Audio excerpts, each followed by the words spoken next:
Jeremy, are you there? Abriel. Jeremy and Abriel.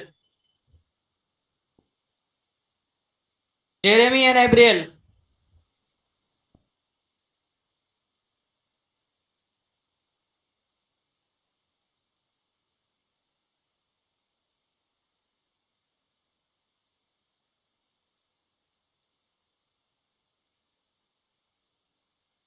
एक minute हाँ, इधर का सी पॉइंट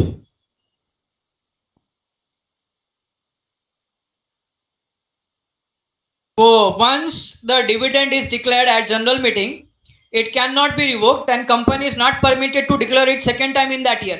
ओके, अभी ध्यान दो यहाँ पे। जैसे अभी फॉर एग्जांपल जनरल मीटिंग के अंदर डिक्लेयर कर दिया डिविडेंड, बोला डिविडेंड पे करने का, तो बाद में शेयर होल्डर, बाद में ये आके बोलते क्या नाम है उसका, बोर्ड ऑफ डायरेक्टर आके बोलते कैंसिल करने का, तो ये परमिशन नहीं है। डिक्लेयर तो डिक्लेयर, और company is not permitted declare it second time in year. मतलब इसका मतलब ये है एनुअल डिविडेंड। ये एनुअल का मतलब क्या होता है? ईयरली। अगर हम लोग ने फाइनल डिविडेंड पे कर दिया तो उसको वापस से हम 6 महीने के बाद पे नहीं कर सकते। 6 महीने के बाद पे नहीं कर सकते। सेम इंटीरियम डिविडेंड का है। इंटीरियम डिविडेंड 6 महीने के बाद पे करते हैं। अब वंस इंटीरियम डिविडेंड डिक्लेयर हो गया, उसके बाद में सेम ईयर में सेकेंड टाइम वापस से इंटीरियम डिविडेंड हम लोग पे नहीं करेंगे। भूमिका क्लियर हो गया ये? अभी इसने बी का 3 बोला, अभी बी का 3 किधर आया बेटा?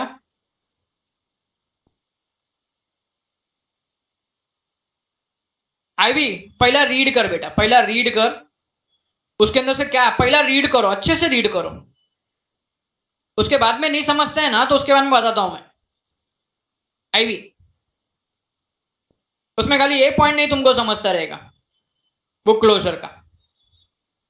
ये बी का 3 क्या है बेटा? ये बी का 3 किधर? बी का 3 कौन सा? बी का 3 डिविडेंड ऑफ कैपिटल अकाउंट।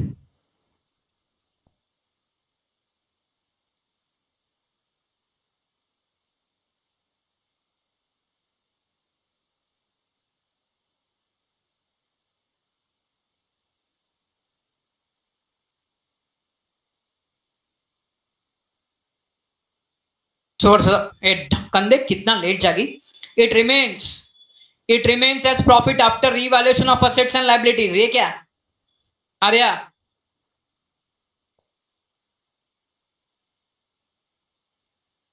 अरे इसका सिंपल मीनिंग है कि after revaluation of all assets and liabilities if there is a profit, तो वो प्रॉफिट में से हम लोग क्या कर सकते हैं? डिविडेंड पे कर सकते हैं। अभी छोटा सा एग्जांपल देता हूं, असेट्स एंड लायबिलिटी रीवैल्यू करते हो पार्टनरशिप फाइनल अकाउंट में, ऑलवेज प्रॉफिट होता है क्या? नहीं होता ना। तो अभी यहां पे भी नहीं, तो यहां पे अगर प्रॉफिट हुआ उधर पे तो वो प्रॉफिट में से डिविडेंड डिक्लेयर करेंगे। अगर प्रॉफिट नहीं हुआ, लॉस हुआ है, तो कोई चांसेस ही नहीं है। समझा? आईवी लक्ष दे इकडे, बोर्ड मीटिंग का ध्यान दे। सो बोर्ड मीटिंग क्यों कंडक्ट करते हैं? सिंपल सा रीजन है, बोर्ड मीटिंग को कंडक्ट करने का एक ही रीजन है, टू पास अ रिजोल्यूशन और to take a decision on following matters. Board meeting ये इसका रीजन है। बोर्ड मीटिंग में क्या होता है? डिविडेंड है ना, रेकमेंड करने के लिए कि कितना डिविडेंड डिक्लेयर कर सकते हैं, मैक्सिमम डिविडेंड, उसके लिए बोर्ड मीटिंग होता है। तो उसमें फर्स्ट पॉइंट है rate of dividend and amount, कितना अमाउंट है और कितना रेट है पर शेयर। फिर आता है एनुअल जनरल मीटिंग का डेट। क्यों एनुअल जनरल मीटिंग? रीजन क्या है एनुअल जनरल मीटिंग का? बिकॉज वहां पे अप्रूवल होता है। फिर है बैंक का नाम, बैंक का नाम जहां पे हम लोग को सेपरेट अकाउंट ओपन करने का, डिविडेंड अकाउंट। सेकेंड पॉइंट है book closure. Sir what is the book closure? तो बुक क्लोजर का मतलब ये होता है बेटा, it is a last date. ये लास्ट डेट होता है जहां पे सब ट्रांसफर एंड ऑल क्लोज होता है, जहां पे सब ट्रांसफर एंड ऑल क्लोज हो जाता है कि अभी इसके आगे कोई ट्रांसफर नहीं। अब बेटा डिविडेंड डिक्लेयर करने का है और अगर उसी में बीच में ट्रांसफर वगैरह चालू है तो उधर थोड़ा मेस हो जाएगा, वहां पे थोड़ा सा मेस हो जाएगा कि भाई डिविडेंड किसको देने का है, किसके नाम पे देने का है। So company decide one date that after this date there will be no transfer till payment of dividend. तो वो डेट को बोलते हैं book closure date. Is that clear? जैसा इधर पे हम लोग एनुअल अकाउंट क्लोज करते हैं ना बेटा, कि करंट ईयर का अकाउंट क्लोज हो गया, तो करंट ईयर का अभी तक का ट्रांसफर क्लोज। आईवी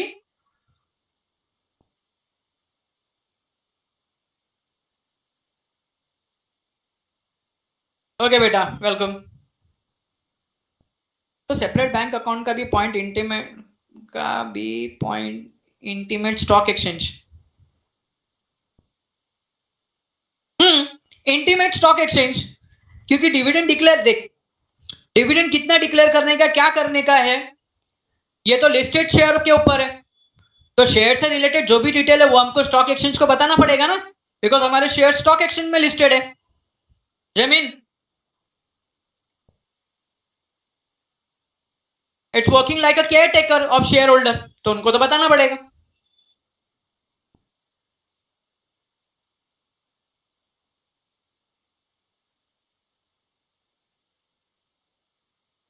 बच्चों लास्ट प्रोविजन पे चले क्या?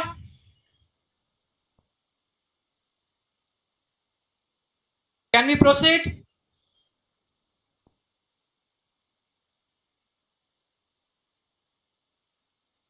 For how many days company shall close its books in respect of dividend? How many days shall? बेटा डिविडेंड के लिए ना, डिविडेंड का पेमेंट मैक्सिमम 30 डेज के अंदर हो जाता है। एक बार डिक्लेयर कर दिया ना तो 30 डेज के अंदर कंपलसरी पेमेंट करने को होता है। दीप, हेलो,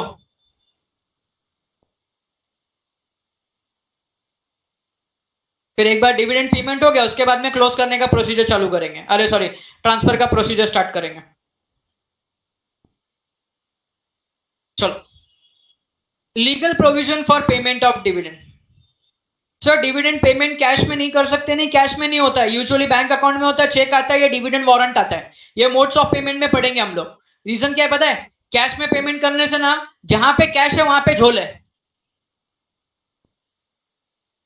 जहां पे कैश है वहां पे झोल है। चलो, तो legal provision for payment of dividend. चलो मैं तुमको कुछ क्वेश्चन पूछता हूं, मेरे को जरा क्वेश्चन का आंसर देना। पहला पॉइंट, फर्स्ट डिविडेंड किसको मिलेगा, प्रेफरेंस को या इक्विटी को? प्रेफरेंस को, बराबर है, यस। प्रेफरेंस के पहले सर इक्विटी को कभी भी पेमेंट नहीं होता है, और उसमें भी एक्यूमुलेटेड बोला, क्यूमुलेटिव प्रेफरेंस शेयर्स तो पढ़ा ना तुम लोगों? क्यूमुलेटिव प्रेफरेंस शेयर्स, जिसके अंदर अगर लास्ट ईयर का कुछ पेमेंट करने का बाकी है तो करंट ईयर में पे करना पड़ेगा। ओके, तो बच्चों वो भी पेमेंट करने के बाद में जो बचा वो शेयर होल्डर को मिलता है। अगर आपको याद होगा तो शेयर इक्विटी शेयर होल्डर का नाम है रेसिडुअल क्लेमेंट। रेसिडुअल क्लेमेंट, बचा कुचा उनके नाम पे, जो लास्ट में बचा वो उनका। चलो आगे, legal provision for payment of dividend. The very first point, dividend must be paid in cash. अब बेटा इधर कैश का मतलब ये नहीं है, जैसा अभी आर्य ने बोला सर कैश में पेमेंट करेंगे, इसका कैश का मतलब वो अपना पेपर मनी नहीं, रोकड़ा नहीं है, रोकड़ा नहीं। इसका मतलब है इधर हम लोग कंपलसरी पेमेंट करने का, कैश के बदले में कुछ और नहीं देने का। भी एग्जांपल देता हूं, जैसे भी फॉर एग्जांपल अगर मैं बोलूं, छोटा सा एग्जांपल लेता हूं, अभी अगर मैं कंपनी में हूं, ध्यान देना, मेरे को बोनस देने का, मेरे को बोनस देने का। अब बोनस देने के लिए मैंने क्या किया, मेरे एम्प्लॉय को चेक दे दिया या तो मेरे एम्प्लॉय के अकाउंट में ट्रांसफर कर दिया। ध्यान देना बच्चों, अकाउंट में ट्रांसफर कर दिया। तो तुम बोलेंगे सर वो कैश वर्ड आया तो हमको थोड़ा सा ना प्रॉब्लम दे रहा है, तो चेक में दिया या तो अकाउंट में ट्रांसफर कर दिया, any how they will get their money, तो इसको बोलेंगे कैश, पेड इन कैश। लेकिन अगर बोनस के टाइम पे समटाइम्स क्या होता है, बड़े बड़े शॉपिंग मॉल्स या किधर के उन लोग वाउचर्स दे देते हैं। क्या देते हैं? वाउचर्स देते हैं, पैसा नहीं देते, कैश नहीं देते, वाउचर्स देते हैं। तो वो वाउचर्स को हम लोग क्या बोलेंगे? काइंड। क्या बोलेंगे? काइंड। कि भाई अभी ये वाउचर है, सपोज डीमार्ट का 5,000 का वाउचर है, ले डीमार्ट में जा, 5,000 का कोई भी खरीदी कर ले, तेरा काम हो गया। मेरे को कैश कुछ नहीं मिला, बट मेरे को उसके बदले में गुड्स मिल गया, एज गुड एज। तो अभी ये समझ में आया, paid in cash not in kind. Hello sir, इधर काइंड का मतलब क्या? ये तो आपने घरगुती एग्जांपल दिया, पर्सनल एग्जांपल दिया, तो इधर काइंड का अगर मैं एग्जांपल दूं तो पहला एग्जांपल शेयर्स। कंपनी ऐसा नहीं बोल सकती कि भाई हम लोग है ना एक काम करते पेमेंट नहीं करते, हमारे ये पेमेंट की जगह पे आप शेयर्स ले लो। नहीं है, शेयर होल्डर बोलेगा नहीं हमको रोकड़ा ही मांगता है, हमारे अकाउंट में ट्रांसफर मांगता है हमको। चलो आगे। डिविडेंड में बी पेड बाय चेक और वारंट और any electronic mode of share holder, mode to the share holder. Electronic mode में कैश के अलावा कुछ और नहीं देने का। यस बराबर है।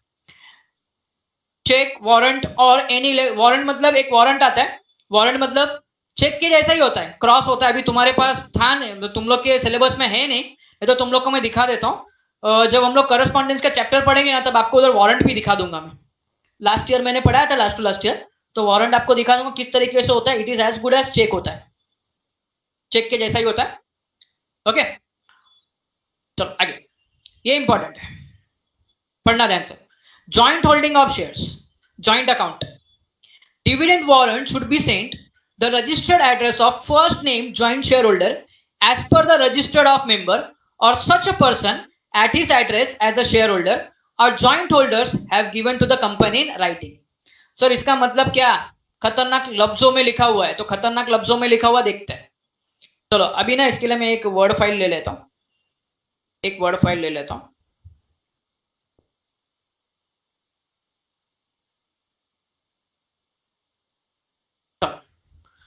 सपोज अभी कोई एक शेयर है, सपोज एक शेयर है। अब शेयर के ऊपर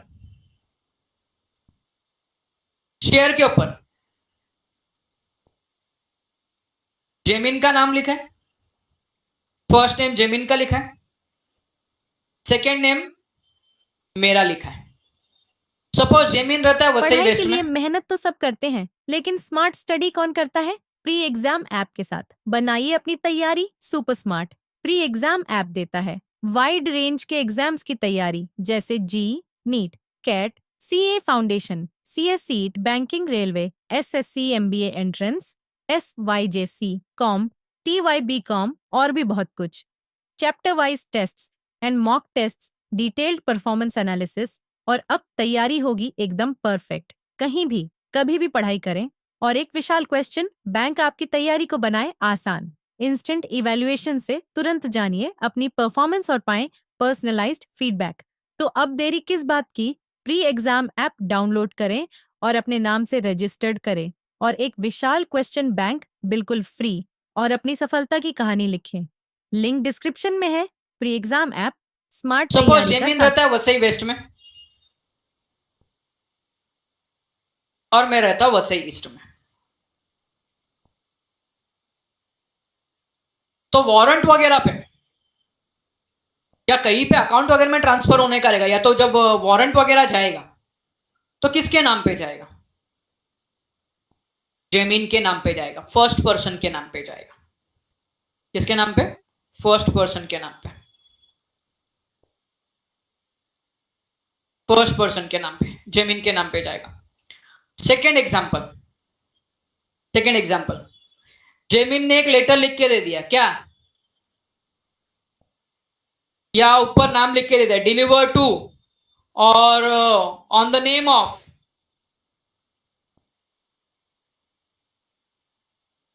मेरा नाम लिख के डाल दिया और दोनों ने साइन कर दिया, तब तो किसके नाम पे आएगा? वारंट एंड किसके नाम पे ट्रांसफर होगा?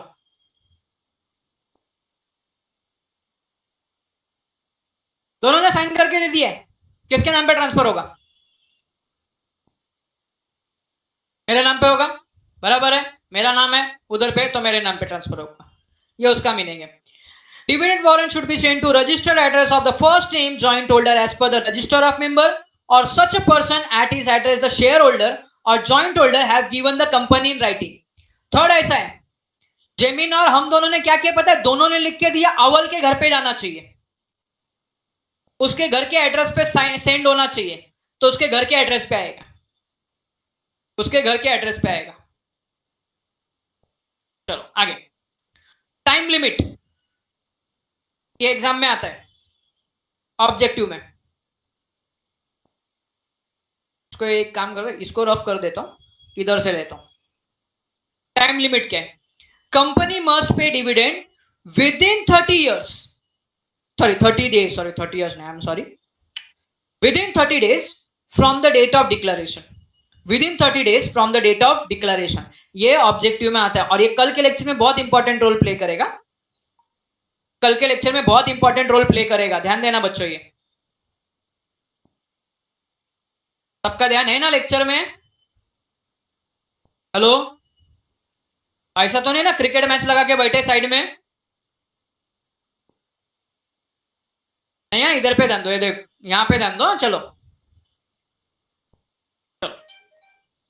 so company must pay dividend within 30 days from the date of declaration। कल के लेक्चर में आएगा, कल के लेक्चर में आने वाला है point. Dividend is payable only to registered share holder of the company, जिसके पास शेयर सर्टिफिकेट है, शेयर सर्टिफिकेट पे जिसका नाम है उसको ही मिलेगा। चलो आगे, ये अपने बेसिक का पॉइंट आगे। Preference share holder are entitled to receive dividend before, case study में पूछता है, it is paid to equity share holder as per the term of issue of preference shares. Equity shareholder will get dividend from residual profit, that is after paying preference shareholder and arrears of dividend of cumulative preference shares। arrears का दूसरा नाम बोला था outstanding, जो कि हम लोग accounts में पढ़ते हैं। arrears का सिंपल मीनिंग आउटस्टैंडिंग। तो हमेशा याद रखना, इक्विटी शेयर होल्डर को पेमेंट कब मिलेगा? After payment of preference share holders. और preference share holder get dividend before equity share holder in any condition. Equity share holder can not get dividend before preference share holder. Equity share holder को पहले dividend नहीं तो नहीं मिलेगा, ठीक है। चलो आगे। If shares are held in electronic form, अगर आपको याद होगा तो वहां पे एक वर्ड बीच में हम लोग ने पढ़ा था डीमैट। डीमार्ट नहीं है, ये देखो डीमैट, डीमार्ट नहीं। किधर किधर डीमैट लिखा होता है, किधर किधर डीई लिखा होता है। ओके, डीमैट अकाउंट, डीमार्ट नहीं है। चलो, जिसको बोलते हैं डीमटेरियलाइजेशन। क्या बोलते हैं उसको? डीमटेरियलाइजेशन। शेयर्स को डिजिटल फॉर्म में कन्वर्ट कर दिया। आर्या बोलती है रेसिडुअल का मीनिंग क्या है? आर्या वापिस तेरे लिए एक डायलॉग मस्त है, हमारे इधर बोलते हैं ना, लंका जल गई, लंका जल गई तो पूछते हैं, रामायण खत्म हो गई तो पूछते हैं सीता कौन थी? सीता कौन थी? सीता माता कौन थी? जामवंत जी कौन थे? तो ये हमारी आर्या है। आर्या को जरा कॉफी पिला, और यार फिलिशा नहीं आई लगता कॉफी पिलाने के लिए। आर्या ध्यान से सुन, रेसिडुअल का मतलब बचा कुचा, at the end balance profit. Shraddha बोलती है ऐसा नहीं है, बहुत पक्की दोस्ती लगती है आर्या और श्रद्धा की। ओके चलो, तो रेसिडुअल प्रॉफिट का मतलब क्या? रेसिडुअल प्रॉफिट का मतलब क्या? Balance profit. After payment of all the taxes, after payment of all the after payment of all the interest, after payment of dividend to preference shares, जो profit last में बच गया, that profit goes to equity shares। okay, residual का मतलब बचा खुचा। if shares are held in electronic form, dividend will be paid to beneficial owner as per the statement furnished by depository। Sir अब ये depository क्या है? तो बेटा ये डिपॉजिटरी एक लॉन्ग कॉन्सेप्ट है। जैसा शेयर्स का डिटेल है, शेयर्स की जब ट्रेडिंग होती है तो उसके लिस्टिंग के लिए, ध्यान से सुनना, शेयर्स की जो ट्रेडिंग होती है उसके लिस्टिंग के लिए स्टॉक एक्सचेंज का पूरा कंट्रोल होता है। तो वैसे ही जिस अथॉरिटी के पास शेयर्स डीमैट फॉर्म में होते हैं, उस अथॉरिटी को बोलते हैं डिपॉजिटरी। तो ये हम कम पढ़ेंगे, ये हम लोग नेक्स्ट लेक्चर में पढ़ेंगे, जब मैं चैप्टर नंबर 9 पढ़ाऊंगा तभी डिपॉजिटरी क्या होता है हम डिटेल में पढ़ेंगे उसको। ओके, सो जब डीमैट फॉर्म में होता है तो सब डिटेल कंपनी किसको देती है? डिपॉजिटरी को देती है, और बाद में डिपॉजिटरी पेमेंट करता है बेनिफिशियल ओनर को। If shares are held in physical form, dividend is to paid share holder whose name appear in the register of member. जिसका नाम मेंबर्स रजिस्टर में, उसको पेमेंट कौन करेगी? कंपनी पे करेगी। चलो आगे। Next, default in paying dividend in the given time. चलो गुड, डिफॉल्ट है, मतलब पेमेंट बराबर नहीं किया है, कुछ भी नहीं किया है, तो अभी पेमेंट बराबर नहीं किया रूल के हिसाब से, गलती की है तो सजा तो मिलेगी, गलती की है तो सजा तो मिलेगी। चलो, तो अभी यहां पे default in paying dividend in the given time result is punishment to every director of a company. ये तो बट ऑब्वियस है, कुछ भी हो तो डायरेक्टर को पहला पनिशमेंट लगेगा। Punishment to director of the company, company will liable to pay simple interest at the rate 12% per annum. बच्चों ये 12% पर एनम लिखा है, ये मैं कल के लेक्चर में आपको कंफर्म करता हूं, एक्चुअली इट इज 18%। कल के लेक्चर में इसको कंफर्म करके मैं बताता हूं। लेटेस्ट टेक्स्ट बुक में भी 12% दिया, बट इट इज 18% है बच्चों। तो भी once I will confirm it, एक बार कंफर्म करना अच्छा है, मैं इसको कंफर्म करके कल के लेक्चर में आपको बताता हूं। ओके, सो ये 18% है, 12% नहीं है। जेमिन, गूगल पे ना कुछ मेरे जैसे मिलेंगे, कुछ आर्या जैसे मिलेंगे। अभी आर्या बोलेंगे मेरा नाम बदनाम कर दिया सर ने, मतलब बोलने का मतलब ऐसा है कि कुछ पुराने डिटेल बताएंगे, कुछ उठेंगे, उनको मालूम ही नहीं है कि ये परसेंटेज क्या है उधर पे, तो इसके लिए गूगल, हर जगह पे गूगल अच्छी बात नहीं है बेटा। ओके, अपडेटेड इंफॉर्मेशन नहीं मिलता, ठीक है। चलो आगे। सो कंपनी के ऊपर 18% का इंटरेस्ट लग सकता है। If company fails to comply with any of requirement of this section, the company and director shall be liable to pay fine. उनको क्या पे करना पड़ेगा? फाइन पे करना पड़ेगा। ओके, तो एक बार फटाफट ये भी प्रोविजन अच्छे से पढ़ लो, legal provision for payment of dividend. कुछ डाउट है तो पूछो।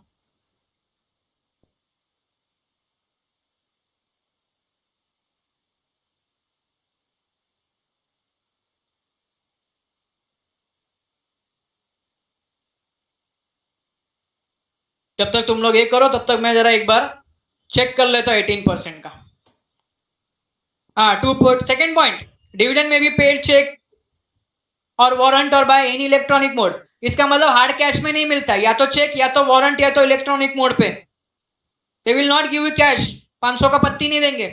थर्ड पॉइंट आ रहा, third point, suppose for example तुम्हारा और तुम्हारे भाई का, ध्यान से सुनना, तुम्हारे और तुम्हारे भाई का जॉइंट अकाउंट है। जॉइंट अकाउंट बोला मतलब जॉइंट नेम पे शेयर्स है, पहला तुम्हारा नाम है, ध्यान से सुनना, पहला तुम्हारा नाम है, तो share warrant, sorry dividend warrant तुम्हारे नाम पे भेजेंगे, तुम्हारे एड्रेस पे। ध्यान से सुन ले आईवी, सॉरी आईवी नहीं, आर्या, आपके नाम पे भेजेंगे, क्योंकि आपका रजिस्टर में पहला नाम है।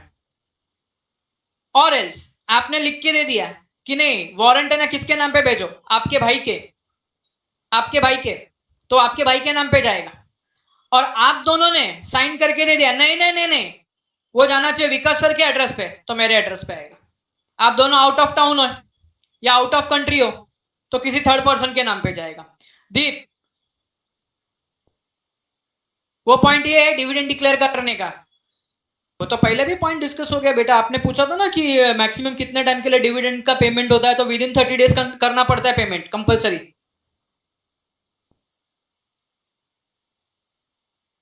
साहिल ने कंफर्म कर दिया 18% है। मेरे पास भी था उधर पे, एक्चुअली लास्ट ईयर करेक्शन आया था, उसका लिस्ट है पूरा मेरे पास, एक बार जस्ट मेरे को कंफर्म करने दो।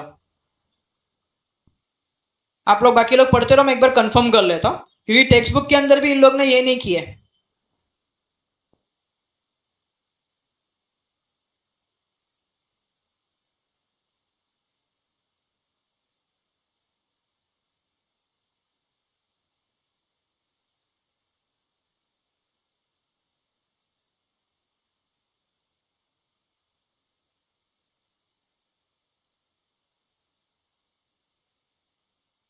देखता हूं मैं, 18% ही होगा सर। हाउ 18%?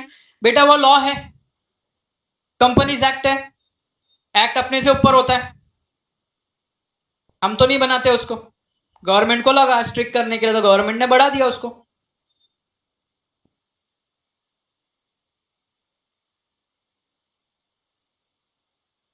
लॉ में कभी भी पूछने का नहीं, ऐसा क्यों?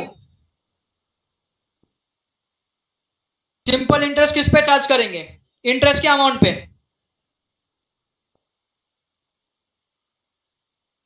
Fifth point, to register share holder.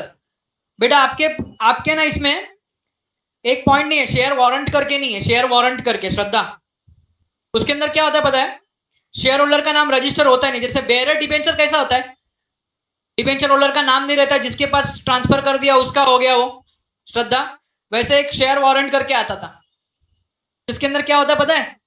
कोई रजिस्टर्ड शेयर होल्डर का नाम नहीं है, जिसके पास वो शेयर है वही उसका होल्डर है, जिसका नाम कंपनी के रजिस्टर में लिखा नहीं होता था।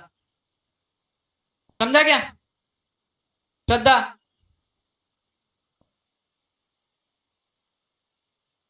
फिलहाल आपके सिलेबस में नहीं है बेटा।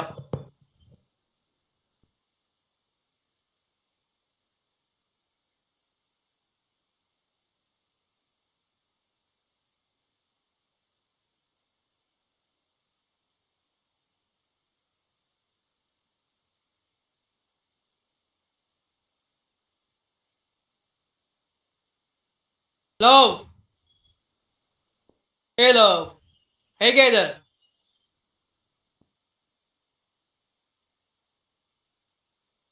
कौशिक घरत, सिद्धांत दलवी, फेबियन, मैच मत दे, किधर आंसर दे।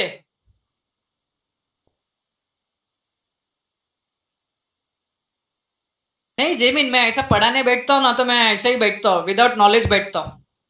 मेरे को नहीं पता ओमिट है करके। वो तो तुम बताता तब मेरे को ध्यान में आता है, अरे ओमिट है करके।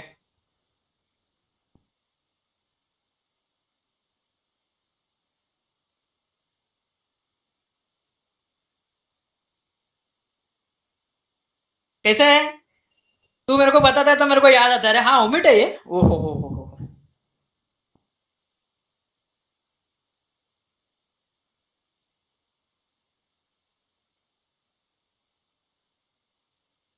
पागल, दिल पे लेने को होता तो तेरे को आंसर ही नहीं देता मैं।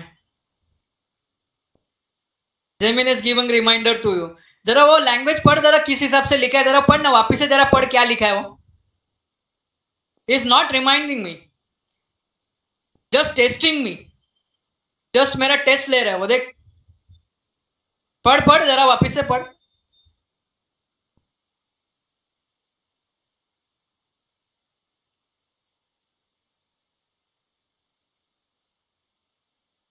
क्या बोलने का अभी जेमिन, अब क्या तुम लोग छोटे छोटे बच्चे ही रहे, इसके लिए कुछ बोलता नहीं मैं।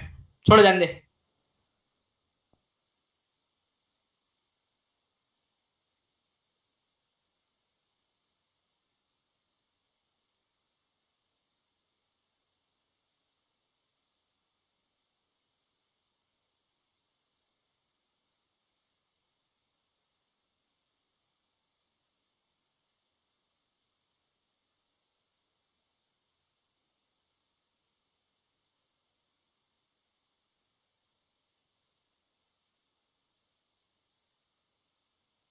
चेक करते रहना, मैंने स्टेटस बताया ना, जो स्टेटस है उधर पे स्टेटस में आपको दिखेगा, चेक हो जाएगा तो मार्क्स के साथ में। भूमिका बेटा टाइम टेबल ग्रुप में आया है, टाइम टेबल में देखो 7:30 to 9 है, बराबर है? हाँ बच्चों 7:30 to 9।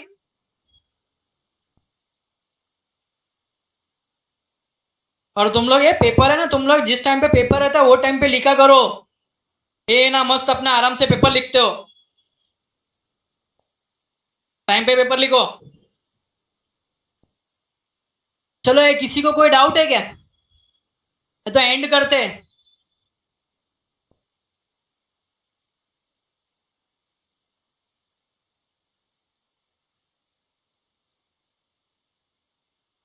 नो डाउट, ठीक है। चलो बाय बाय, टेक केयर, मिलते हैं अभी कल के लेक्चर्स में। चलो बाय बाय बच्चों, बाय बाय, टेक केयर।